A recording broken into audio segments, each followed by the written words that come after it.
મૂળભૂત રીતે તો સામૂહિક આરોગ્ય કેન્દ્ર કોડીનારની અંદર ટીબીનું એક ટ્રુનાટ મશીનનું લોકાર્પણ કરવાનું હતું, જે સરકારશ્રીની ગ્રાન્ટમાંથી આવેલું છે.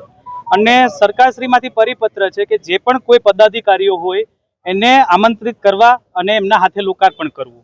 પણ અહીંના અમારા સંગઠનમાં તો ચલો બોલાવી નહીં તો ચાલે, પણ સંગઠનમાંથી જે ભાજપની પાંખમાંથી ચૂંટાયેલા પ્રમુખશ્રીઓ છે એમાંથી કોઈને પણ સૂચના આપવામાં નથી આવી કે તમે આ કોઈ કાર્યક્રમની અંદર હાજરી આપજો.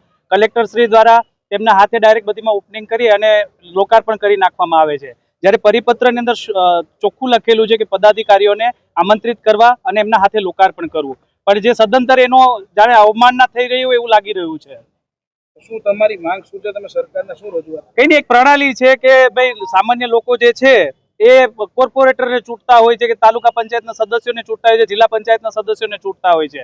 તો એ જ્યારે કામ પણ એમને પાસે લેતા હોય તો એમની પણ એક આશા હોય છે કે ભાઈ અમારા દ્વારા આ બધી વસ્તુઓનું લોકાર્પણ થાય, જેથી લોકો સુધી અમે અમારી વાત પહોંચાડી શકીએ કે ભાઈ આ સરકારશ્રીની ગ્રાન્ટમાંથી આવેલું છે અને સરકારશ્રી દ્વારા આ કામ થયેલું છે, જેથી અમે જ્યારે સામાન્ય લોકોને ત્યાં જઈએ તો અમે અમારી વાતને રજૂ કરી શકીએ.